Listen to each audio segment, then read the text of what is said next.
Ayen tau kabeh para brandalan para begal. Saking akeh glombolane, jet aku ora kuatan dicasa marang para begalan para brandal. Wonten wigatos menapa kok?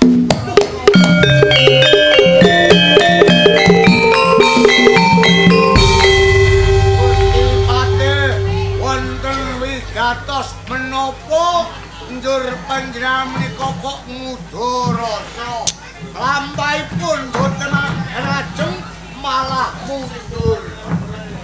Kakang Warok Guna Seksa Kakang. Kula Tiwas kebeneran bisa sapilangkih marang Kang Slira. Wis jalaran napa Kakang? Mentas wae lagi ngetitekake kabar sing tak tampa. wonten kabar menapa menika? Ana ing Gunung Serbubuk akeh para brandalan para begal sing ing kono arep jaya raya ana ing jero Kadipaten Trenggalek. Piyo. Niku panjenengan minggah wonten ing Gunung Serbubuk. Panjenengan yenaken bener napa mboten? Kasunyatan. Wonten biaya lan begal sak anumaripun papan wonten Gunung Serbubuk. Wonten panjenengan pikut dipun sowanaken kendhatipun Patra Pipitono. Aduh Kakang Warok Guna Seksa. Kula ora kurang-kurang nggon Kumbudidaya sing ing kono supaya nirep para brandalan para begal. Nang Kakang kabeh para prajurit sing tak pandhigani saking Kadipaten Trenggalek padha mundur Kakang. mboten kuwawa tade. Para begal menika. Pancen kula Dados sasampunipun panjenengan mboten kuwawa. Dabade tindak pundi? Kakang Warok Guna Seksa Kakang. Lho, Panjenengan menika tasih andhahan ana ing Kadipaten Trenggalek. Monggo Kakang. Bari kudune kowe kudu melu ngemake swasana ana ing jero Kadipaten Trenggalek. kula menika sampun hangrumangsani. Kalebet ing Praja Trenggalek papan kula. Nanging yen boten wonten pirembagan, yen boten wonten sabdalan pangandikaning Kanjeng Hadipati Trenggalek, menapa kula badhe nindakaken pergi kula kaijenan. Lah mila menika Kakang. Sapinanggi kali panjenengan kula nyuwun sabiyantu ingkang supados nentremaken dhateng swasana ana ing Kadipaten Trenggalek.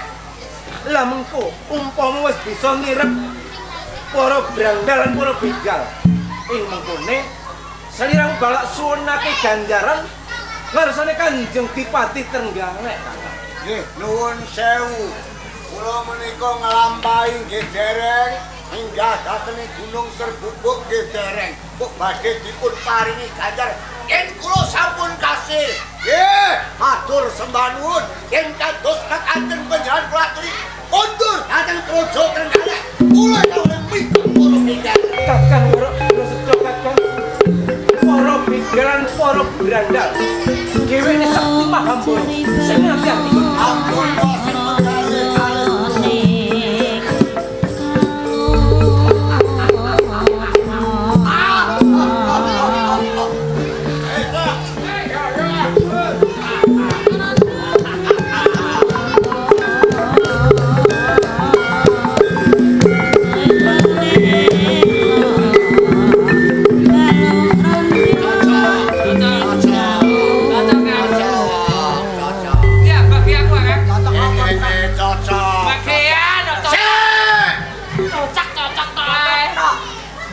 Trenggalek wis kocar kacil wis blas. Saiki carek opae.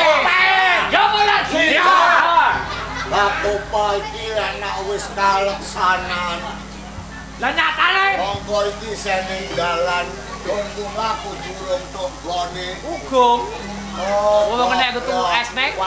Yen kowe kemenangan karo wong-wong sing Praja Trenggalek. Monggo wong Praja Trenggalek iki ora mung siji, ora mung loro, mung ora sak Kabupaten Trenggalek kawulane akeh. Lah sak banjure piye, Kang? Kawulane oke nganake kiri atem boyo. Sopo sing bisa nyekel para graya? Iya, bener. Sopo sing bisa nyekel para graya sing mapane Gunung Serbubuk? Bakal diparingi ganjaran. Apa, Kang? Aku sing usul kanjenge kula sing ngadeg Raja Senopati. Mongko adik-adikku kabeh ora kena sing dicekel kejaba kowe dhewe ra ngono. Ya mula saka kuwi sabda pangandikane wong-wong sing praja Trenggalek ora ana wong loro ora siji. Siji aku dadi Raja Senopati nyekel kowe.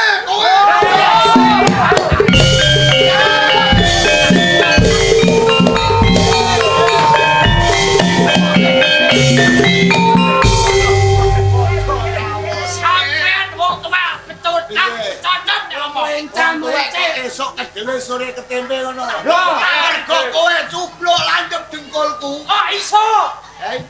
Kowe iki bakal tak cekel mung siji tok sing dadi seksi tak sowanke. Ning Praja Trenggalek mangko tak weni kandhengan nanging aku lak duwe karep dulu Pak Joko lho. Tapi kan tetep mbok cekel ya, Kang. Lah cekel mung siji, kowe bali anak bojomu Rumati. Alah ya bojo kowe. Lah kok bojomu kowe aneh. Oh, Ya. ape bongkoi. Mengko yen mbok cekel mbok suwake. Ya dipidono piye, Kang? Idono iki aku mangko sing ngurus tak jaluki tak enteng-entengan. Sing penting kowe ora dipateni, ora ninggal karo anak bojomu. Yen aku wis katon, panjang aku. Sok kowe tengok-tengok Pak. Tak kirimi dhuwit tak transfer. Iya.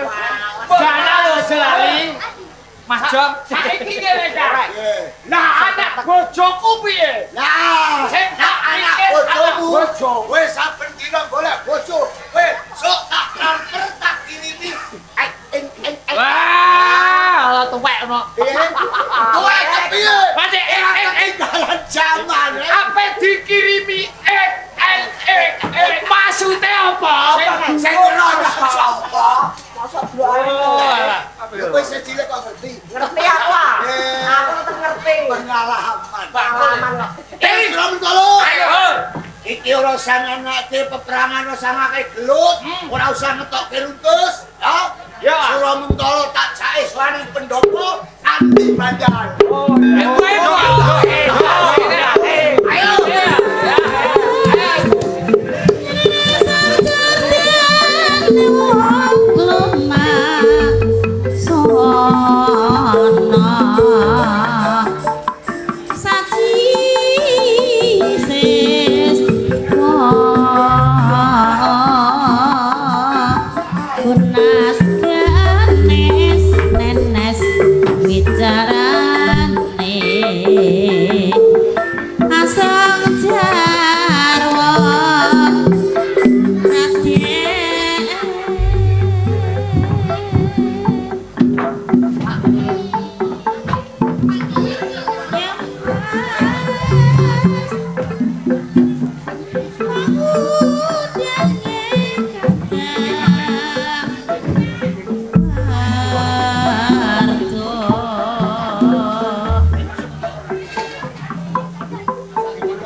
Sabda pangandika kula Kanjeng Bupati. Dereng titika mangsilipun lumpas kabeh perkara ing negari Trenggalek. Nangga kaito lugu. harga semanten dan utus cecak wonten ing alas sepupu.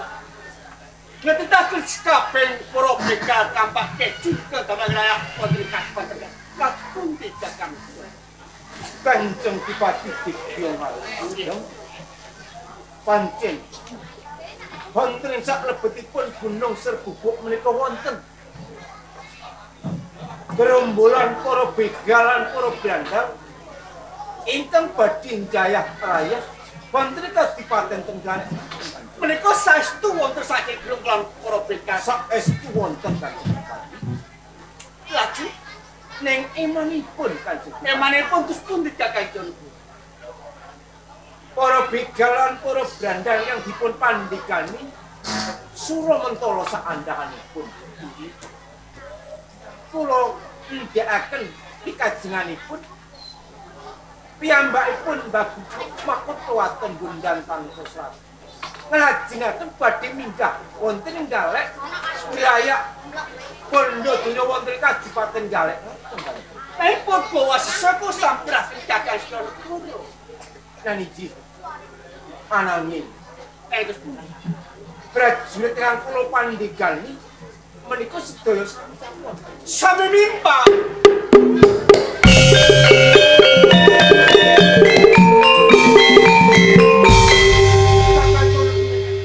sabtu pangandika kula Menawa dari kula cemut patingkat pategak cekap semanten. Kusang pikanto cobane Gusti kang mati kang beju. Kanjeng Bupati Digyong Alim sampun wasmelang jroning penggalis. Saklajengipun menika kula saged sabunagi kaliyan saking warok Guna Sukma. Sampeyan pinanggih gagal wonten ing Kasiman. Menika leres. Lah menika piyambakipun menika rak nalika rumiyin pengdamelanipun namung ngerayak begal ngaten. Lah rene piyambakipun wetasi andharu ing Kadipaten Galek Kanjeng. Kula suri sabiyantu kawula. Piyambakipun saged. Piyambakipun saged saya sampun saged nirep para grandal sing makuwon wonten ing Gunung Serbubuk. Gagal Gunung Serbubuk rakyat para begal kampak keju.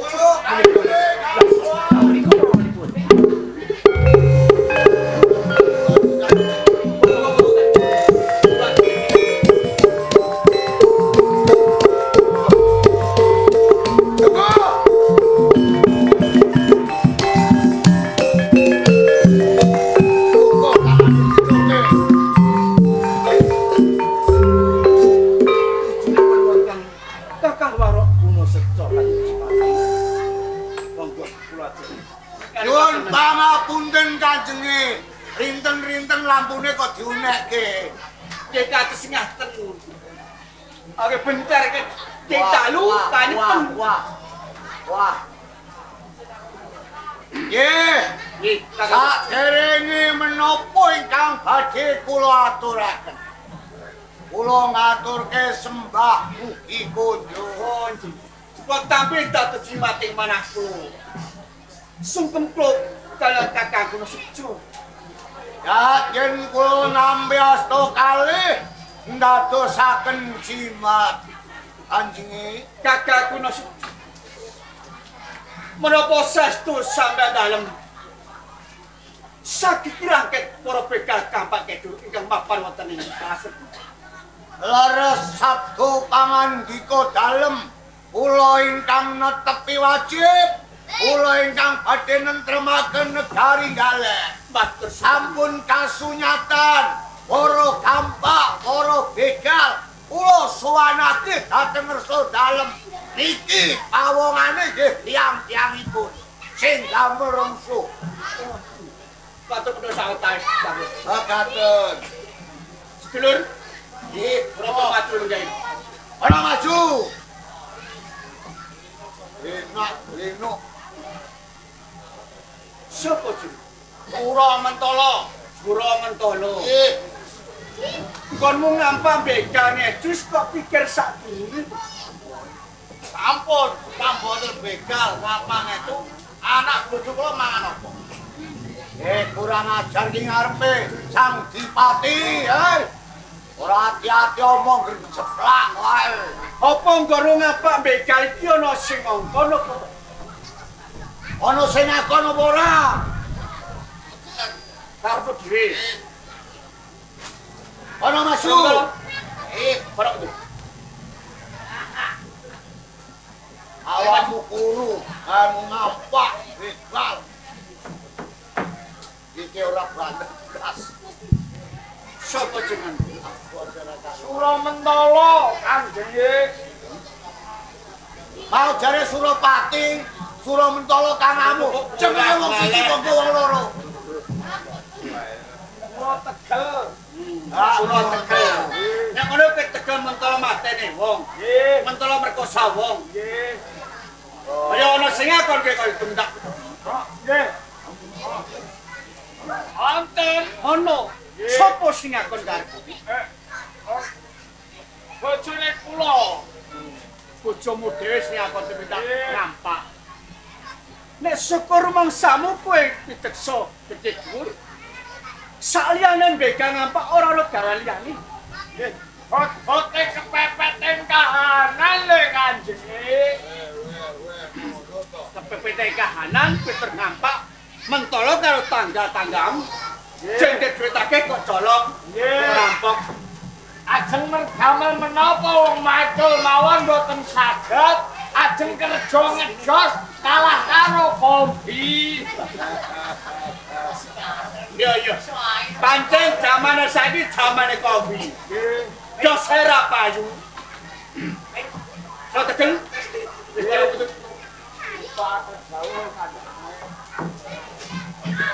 Kakak kuno Paring jauh Kanjeng. rene sedaya para bekal kampak ketu sampun njajep saged termaken negari Tenggare. Ingaten para bekal paripi dono selawase urip.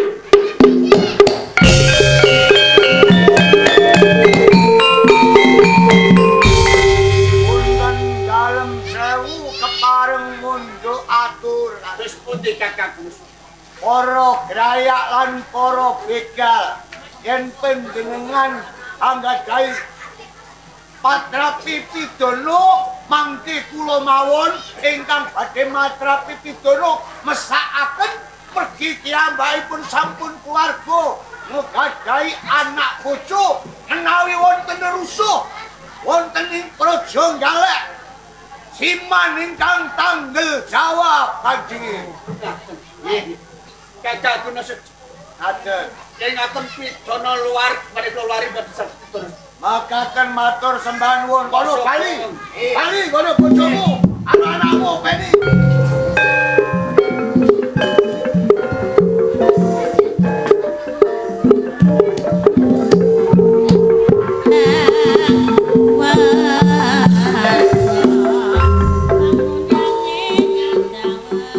Kakak ono ku sabtu pangandika kula. Rene sampean dalam menika minangka sesepuh wonten ing Kadipaten Tenggare.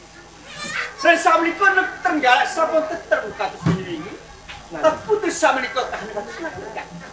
Kanjeng Kipati Dipyo ngalungkan Rening pangos wonten saklebetipun Kadipaten Galek wonten ngersa sampeyan dalem kumangga Sumarang lajeng maringi ganjaran menapa kalian Kakang Warok Gunung Secoro Ingaten katemu dosa Allah. Kakak kuno Paring jauh. matur sembah nuwun ento ndika saged termaken negari Tenggare. Mangke ampun dingkang sak rambut bepasanipun dengan badhe paring ganjaran Mas Picus Rajabrono. Masteripun badhe tasyanto saged jinaken. Upami kula dipun ganjar bondo donya Ya putusaken jinaken masteripun saged telas. saben taun mecenipun kalong. Nggih. Pepundhane telas. Badhe dipun ganjar menapa Kanjeng? Kakak kuno Kula badhe nyuwun pirsa kelasan. badhe nyuwun priksa bab menapa? Kula niki tiyang kang boten gagal. Lho Sampeyan sampeyan nani bab bondo donya. Nanging kula sampun ayem lan tentrem sak keluarga kula wonten ing kasimanan. menapa sampean wonten ing papan berusaha kasiman kagungan anak bojo. Wah, kula niki sampun gadahi bojo nggih gadahi anak. Yoga kula nggih wonten gadahi anak tunggal. Kula Sampean kakak yoga setunggal. mekaten. Pawetir napa Mijil Putri. putri? Sampun udakara 22 taun nak boten salah kalih dosa. Sampun kae dosa. Mekaten. Lah namenipun sinten kakak? Bab menika gampil namine tiyang Jawa.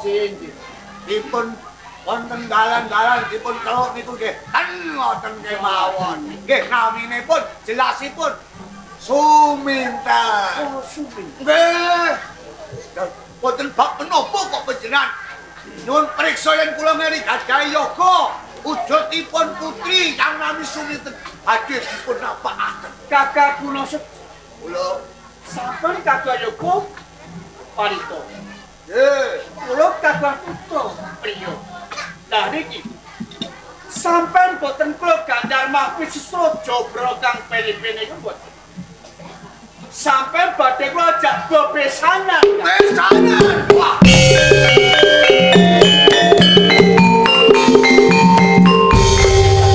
Karasen gelo Pangapunten. Kula tiyang boten gadah panjenengan ajak besanan iki napa nggih cocok. kakak kula sedaya. Kula Kula niku ditereng Dipati. Dipati ketah ngayomi kabeh para kawula. Ora ketang yang boten gadah ning terus ditereng Dipati. Kula ketah saking Menela ketah sampean yang dusun wonten kasiman. Kula tresno. Kula kepen bebesanan apa pedhot seguluran kakak. yen kados mekaten sabda pangandika panjenengan. Kula ugemi dados bebesanan ati pati wonten ing praja Galek. Sampeyan Kula sarujuk. Sampeyan saga.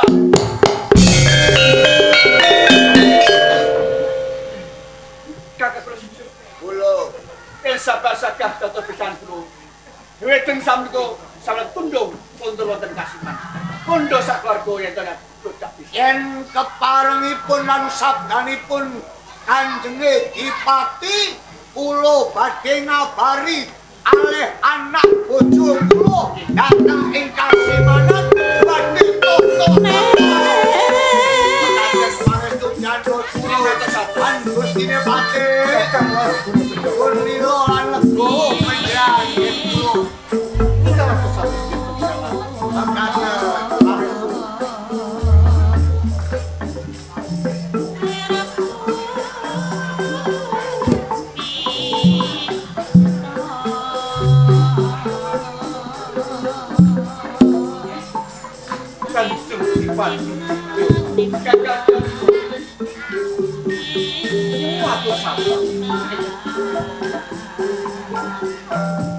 Ingat penjenengan diakan penjenengan badhe bersama kalian kakang walaupun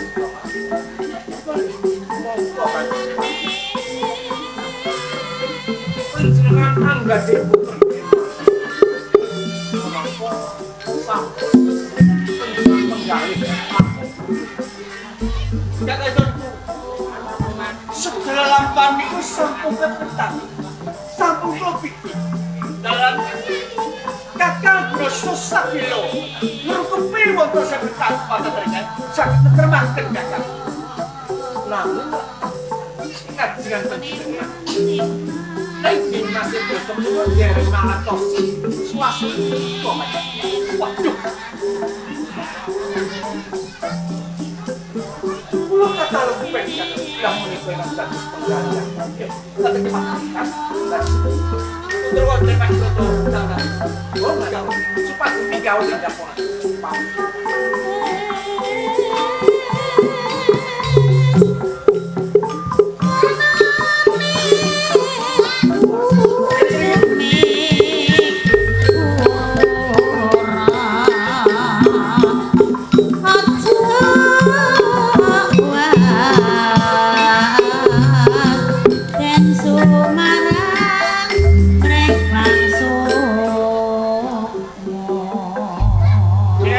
Panjenengan syukur paring dalem kula Kanjeng Rama. kaget seneng sira.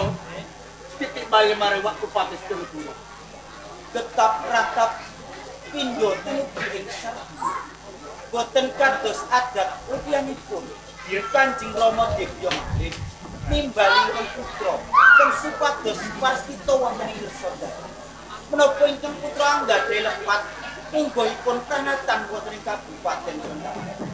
Menawi gadhe kalapatan pidana menapa ingkang panjenengan patrapaken dhateng putra ingkang putra nuntut puri dhateng Kanjeng Rama Syukur.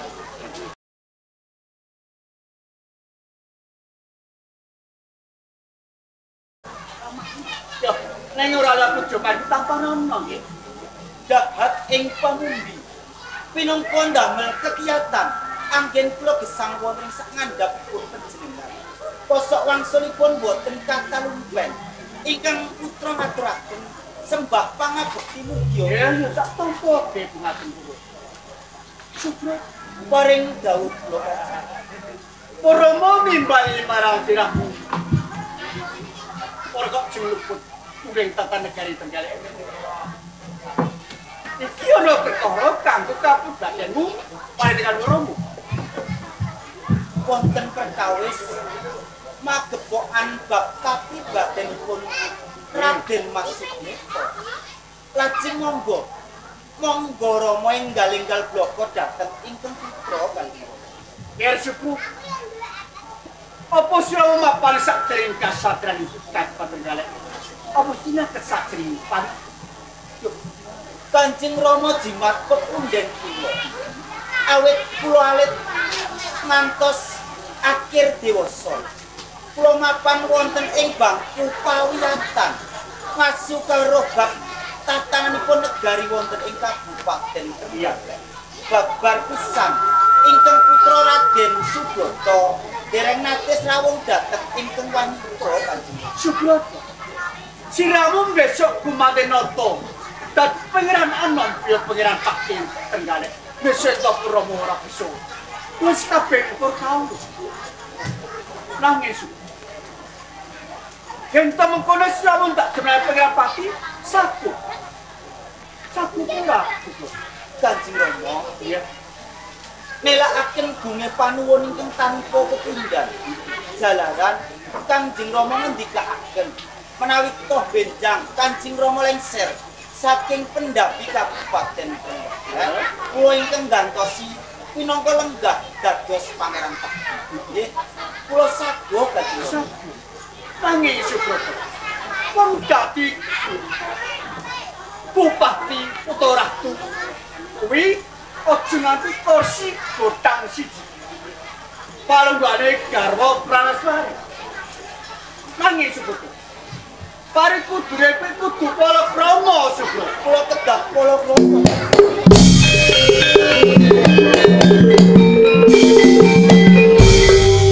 Pangapunten dhateng saderengipun Kanjeng Rama jimat pepundhen. Menawi to Kanjeng Rama ngendikaaken kula kedah palakrama saderengipun lenggah pinangka Pangeran Patyanem wonten ing Kabupaten Trenggalek. Mongko ing ari kalenggahan sakmenika ingkang putra Raden Mas Sugata dereng anggadhahi titikan salah setunggalipun wanita ingkang pinangka dados gedhongdelanipun Bathusindra. Menawi to Kanjeng Rama sampun anggadhahi titikan salah setunggalipun wanita, monggo matur dhateng Raden Mas Sugata. Ya. Syukur Paring pancen Rama duweni simpenan. To titikan wanita minangka besok pantes dadi karo Pranaswari Kabupaten Trenggalek. lajeng sinten Kanjeng Rama? Aja kaget sakjroning atimu. Tatane yang dhisik sakjroning. Rama duwe simpenan wanita, ya anake Kakang Gunasuk Eri Kasiman, ya suminten. Suminten Rama.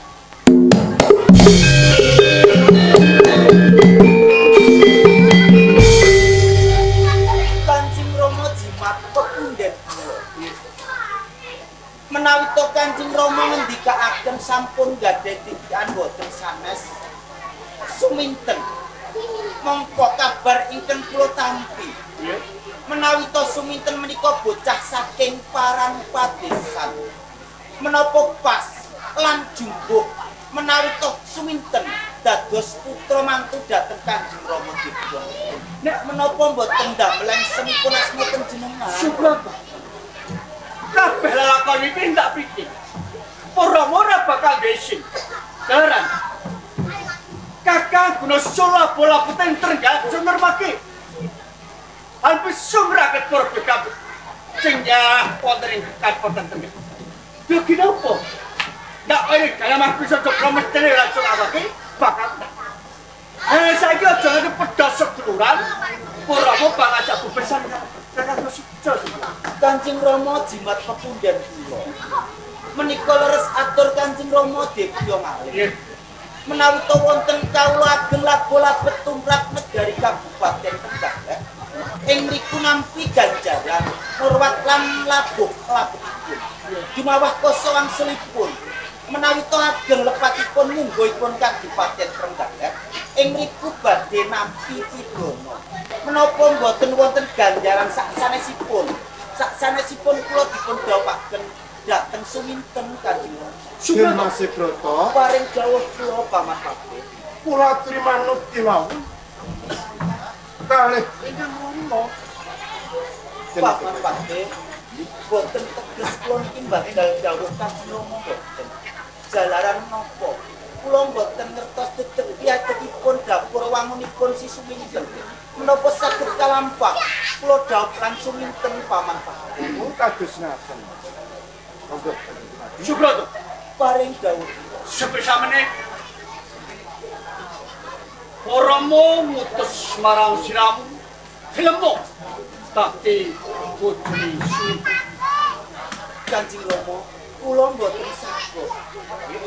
Kula mboten sago Kanjeng Rama. ora sago ora sago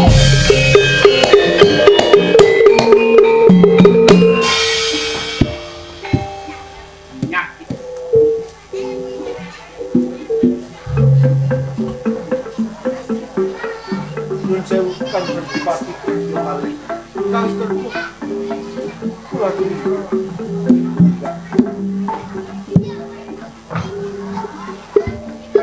Kanjeng dipati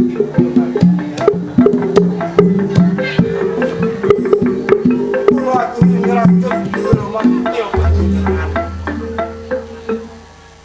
Saya malih putra panjenengan dalem lampung sajugopun gen Mas Broto. Panjenengan ngantos tegelan mentolo. Suasana menika kateng. kakak ikut-ikut kok kata ingatan ngomso Oromo Mas Broto dan ajak kondur wonten Trenggalek. Oh, kados ngaten. Pangestu panjenengan kula